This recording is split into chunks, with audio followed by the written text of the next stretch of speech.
Not yet? How about now? All right, sounds good. Hi, hello. Thanks for having me. I'm happy to be here at a mobile gaming conference.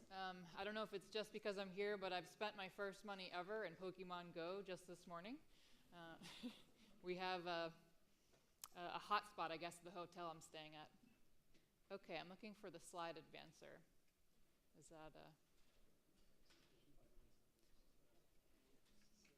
this it here? Great, thank you. Okay, so I'm here from Blizzard Entertainment, and Blizzard has historically been in the PC gaming space, but increasingly now we also have console games and mobile games. Hopefully you guys recognize some of these up here. These are all of the games that Blizzard's launched since I have been working there. And I just, today, actually, I'm having my 5-year anniversary at Blizzard. And before that, I did some contract work. So at Blizzard, on your 5-year anniversary, you get a big sword. This is a beautiful sword. It changes every year. It has dragon claws over the edge of it, and I'm loving it. So it's always a big milestone at Blizzard to hit your 5 years. And I look at the slide, and I realize why I have more gray hair and why I've been so tired. It's just a lot going on all the time. But I'd like to talk to you today. I am over the global community teams at Blizzard, and community is a real priority for Blizzard, and I want to talk specifically about influencers, community influencers, and share a little bit with you of what we've been doing, what we've been learning, the good and the bad, and I'll get through as much of that as I can in our short time before I think you all have break. So I like to kick off this presentation looking at a lot of headlines that have come out in 2016, and you're seeing cross industries, not just the gaming industry, not just mobile gaming or PC gaming, but really all industries. There are buzz about influencers and influencer marketing. And increasingly you're seeing headlines that are about the cost of influencer marketing. And part of what our philosophy is at Blizzard that I hope you'll really hear today is also not just the marketing aspect, not just treating these members of your community as assets, but also what you can get when you're investing in them with authentic relationships and supporting them also from the organic perspective. One of the key things we needed to do at Blizzard, so I'm sharing this with you because I refer to it during the rest of the presentation, is we wanted to have better language for influencers. We think that term, in fact, can be a little too dehumanizing for these folks, so we wanted to get a little bit closer and start segregating their actual function and purpose with us. So we certainly have our content creators, and Trump is one of our very active, avid Hearthstone streamers and YouTubers.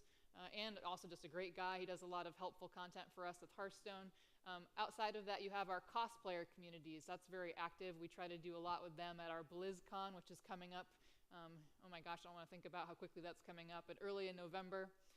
We increasingly are trying to support the cosplayers, even with hospitality rooms at BlizzCon, where we have glue and staples and, and other things. Bloggers, you guys know this is the biggest category we often think about when we're thinking about influencers. We also have talent, which could be different. Sometimes there's overlap between these categories, but talent could also be your pro players, your hosts, your shoutcasters that are specific for live events. And then you have your community leaders and organizers. And I also think this is a key community section for you to be thinking of. This could be your Reddit moderators, could also be the people that are organizing your grassroots community events. For us, for Hearthstone, we have fireside gatherings. We're asking people to bring their mobile devices and get together in person and play, and we love this. People that show up for fireside gatherings have a great feeling, and we're seeing a lot of just great connections happening at those. We have groups that are playing in college, also collegiate club organizers. You think about those groups. Could also be your big guilds or clan leaders. There's lots to tap into here, and sometimes it's a little bit less visible, but these are also very influential people. They're part of your core audience. And a final group we have is something we call advocates, and these are folks that are buying a lot of your stuff, showing up at your events, cheering you on, maybe your forum MVPs, active contributors, conversation starters, and so forth. So you can take these 4 categories, and another thing that's really important to consider is where they are in their life cycle. So you might have a promising content creator, someone that's just new to the scene, and I want to talk about as a brand, as a publisher, how you interact with them is going to be based on where they're at. So this is that group that's saying, oh my God, I just made $3 on Twitch streaming a game, and they're really excited about that. And they have a lot of optimism, and they're experimental, and they're running around with their hair on fire. It's a very exciting time. If you as a brand even just tweet at them or jump into their stream and join in on chat, that can go a long way for them. Then there's a pretty large jump in their life cycle stages towards an established group. And this could be the group content creators that are grinding it out 60 hours a week, 80 hours a week. And at this point, if we want to invite them to campus to get their feedback on the game, they might say, whoa, I can't do that. That could be the day that people are trying to resubscribe to my stream. It's a lot more of a fragile time. There's some nervousness there. And they're thinking, what can I do to make this more scalable? 60, 80-hour a week is pretty exhausting. And then some folks even make it to the mainstream. And here we mean primarily mainstream gaming. Perhaps they're just a well-known figurehead of content creator across many games. And sometimes this even breaks beyond just the gaming genre. Like PewDiePie, I've already heard mentioned in this conference, started with gaming, but we now, most conferences you go to will be talking about him, and they're talking about influencers. So now here, if you're interacting with them, it's probably through their staff, and they are thinking about the long term. They're probably doing things to spread talent, so your interactions here are going to be very different, and most certainly are going to involve the paid aspect of working with influencers. Okay, so at Blizzard, a key thing we wanted to do was set strategy, because we were seeing that there's different parts of the company. I'm over community development, our PR team, our marketing team, our dev team, our esports team. Everyone was seeing the power of this space, and they had their own relationships. So we really needed to get unified around what our strategy was, because you could hear perhaps some competing perspectives in the groups I just mentioned. So one thing to think about. This is adapted from Buzzing Communities. It's a great book. It's a community life cycle. So specifically here, and I can almost touch it because I'm that tall, but when a game is originally announced, that could be a great time to bring on paid activations. So when we launched Overwatch, for instance, that was the first time that Blizzard had gotten into the FPS genre. We didn't have many FPS streamers or YouTubers, content creators that we were familiar with, that we were already in touch with. So we were reaching out to those that are well known and looking for opportunities to engage with them, and sometimes that was through paid activations. So that's a great time to be thinking about that. Likewise, when you're launching the game or you have a big commercial milestone, just to ensure you're getting the specific activity at a potent time, you might also. But there's all these other aspects, all these other times in your life cycle where it's just about the relationship investment and promoting them organically, and it's a lot of work that I'm going to tell you more about soon. But here, the community life cycle, it goes from establishment, hopefully to maturity, and then a certain size of communities actually break into smaller communities again. There's mitosis. So there, you're looking for community leaders, content creators that are specific to those niches that have already formed in your community. So I think of 4 different strategy types, and I'll try to go through these quickly, but it could be based on several considerations of where your product is.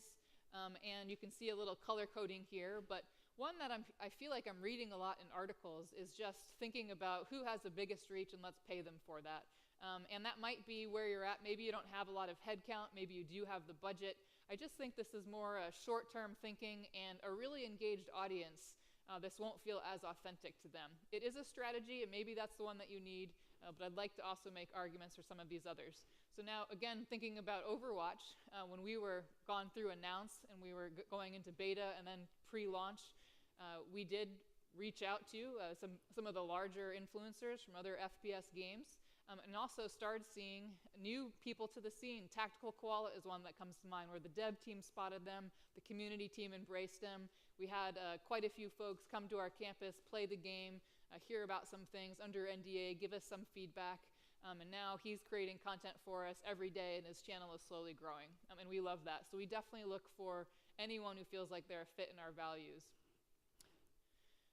For Heroes of the Storm, we have another game. This is a PC game, but it's in a really competitive genre. We've got League of Legends and Dota and other groups there that have, were on the scene earlier, have a lot of the big influencers in that space. But we do have a really committed group of folks that have been with us since the beginning. And they're passionate, and they are all uniting together, and we're working with them. And so we're really invested for Heroes of the Storm in just developing these smaller group of influencers, really smaller and medium-sized, to try to make that game community feel even more vibrant. So that's also a strategy, and maybe that will be for your game as well. My favorite, though, and the one I'd like to advocate, this is a bit aspirational, but at Blizzard, maybe our closest attempt is with World of Warcraft, is more diverse. So now you're looking at content creators of all sizes, but you're also prioritizing those community leaders and organizers and the advocates. And so that certainly is the most intense in terms of time, but I think it also has the best dividends long-term cumulatively.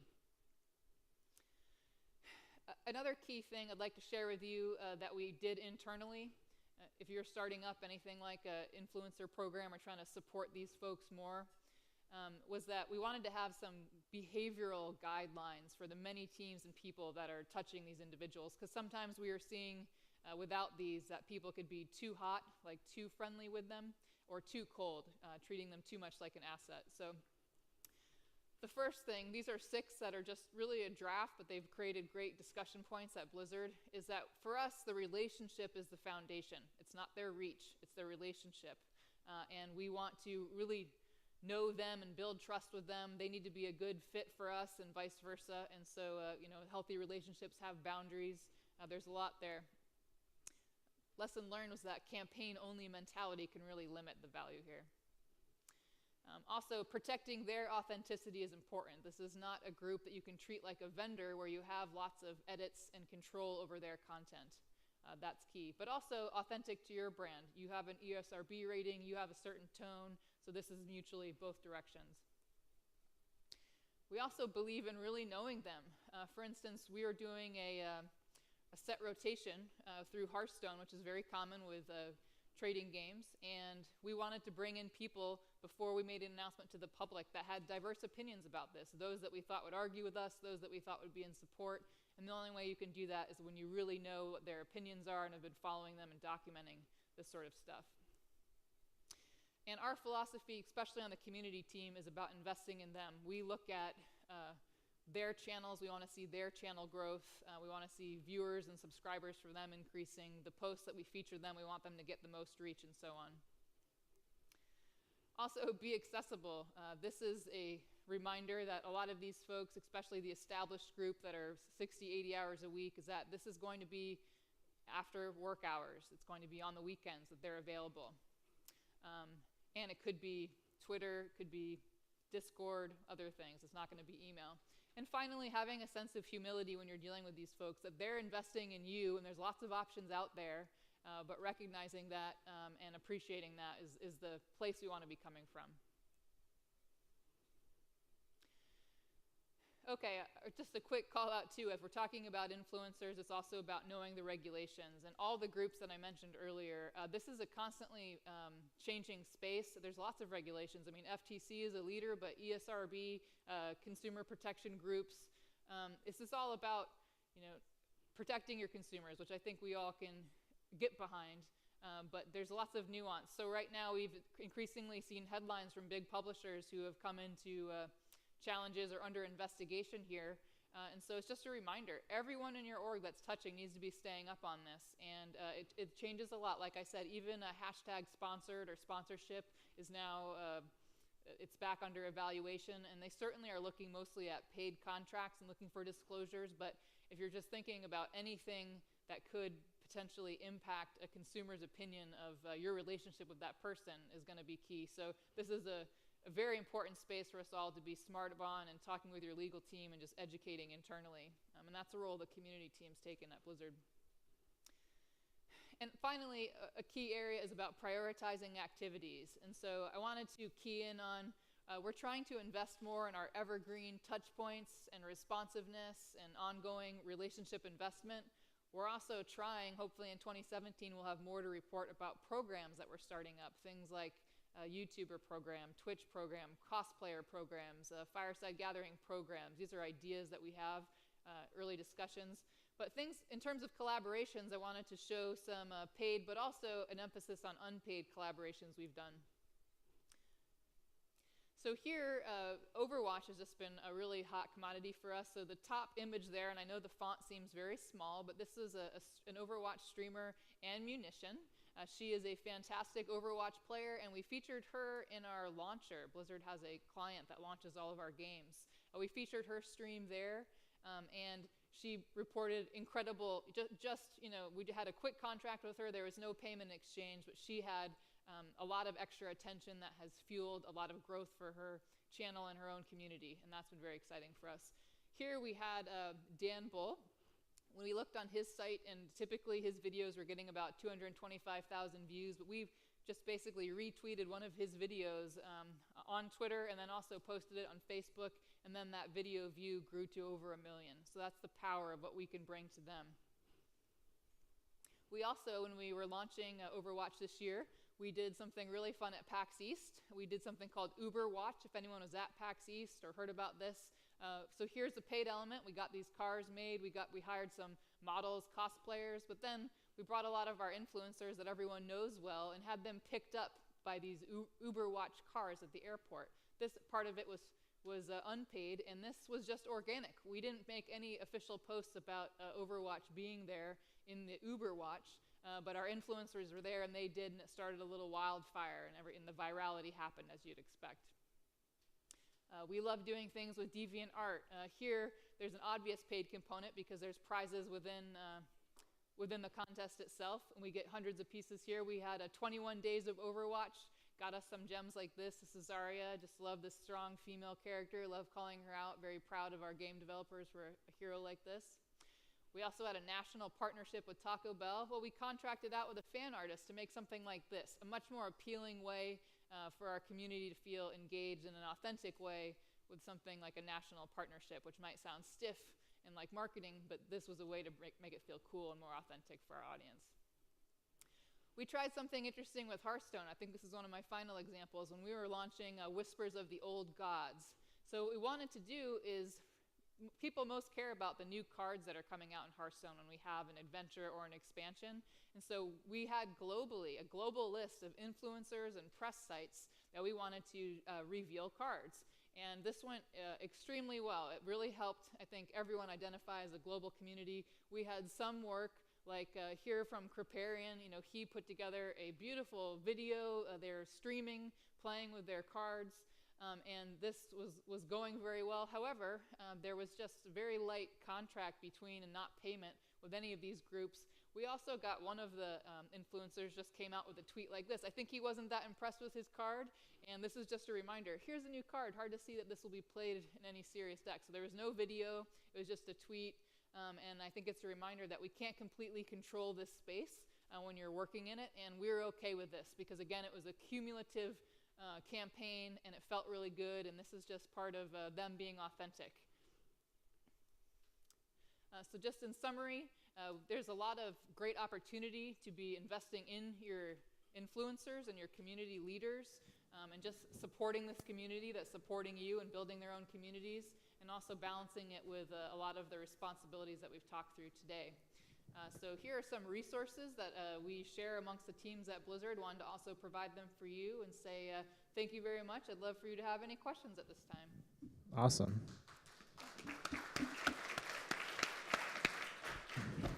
Questions? I got 1, 2 over on this side. Can you catch?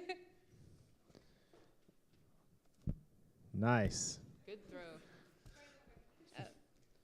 Do you have any thoughts on global chat, specifically in mobile games? Is it something that's useful for influencers at all? Is it more trouble than it's worth, or? What was the first thing you said? Mobile? Global chat in a mobile game. Is it something? Is it a tool that your influencers use, or is it just a bundle of problems? I definitely see obvious challenges. I don't have a great opinion about that. I bet you some of the folks on my team do, though, if you want to maybe follow up offline.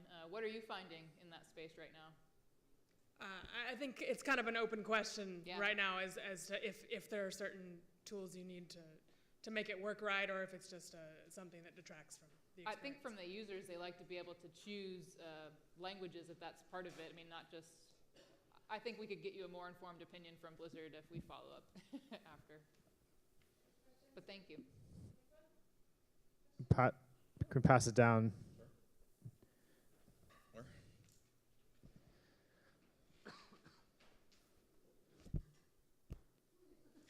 Hi.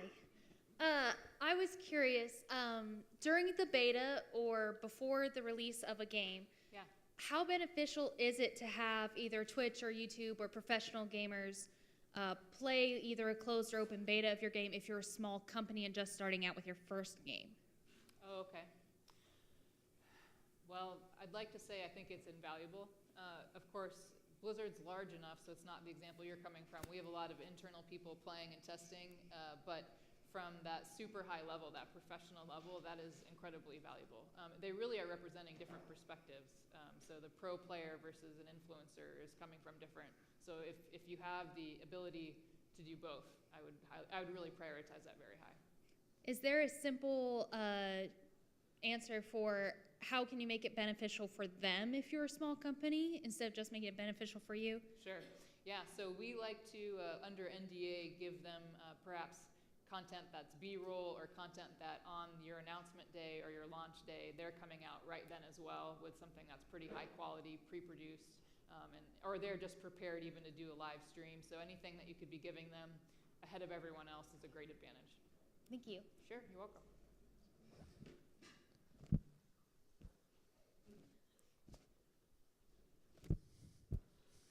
Hi, I really enjoyed your comment on the relationship between community managers, or the team rather, and influencers and other members of the community with regards to being too hot or too cold.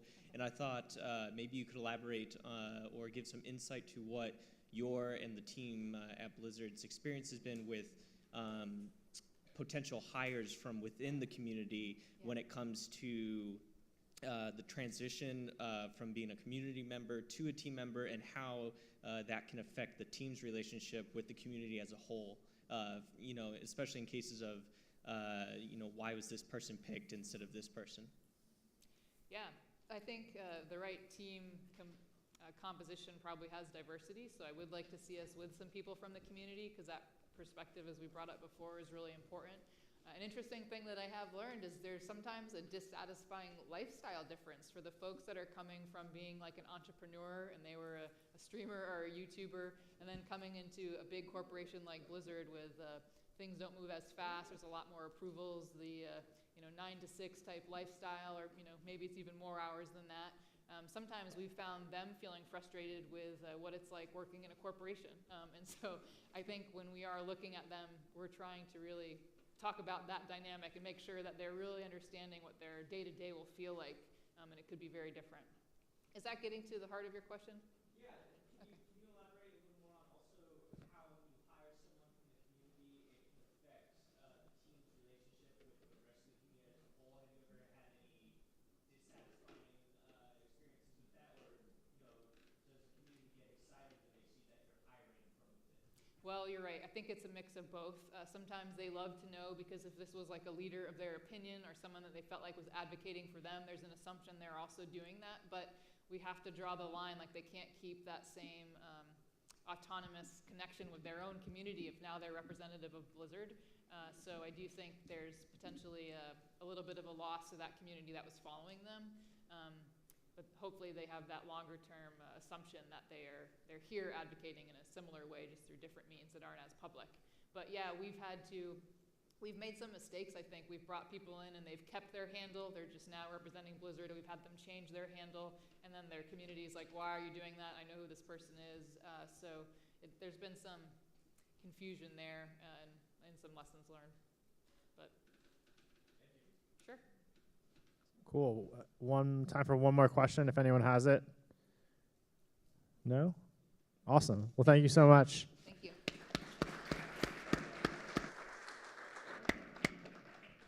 All right, so we have a break now for 30 minutes. Quick reminder about tonight. So there's the Appo Deal party, 7 o'clock till late at Foundation Nightclub. So don't forget about that. Otherwise, we're taking a break for 30 minutes, and we'll be back in here at 4:30.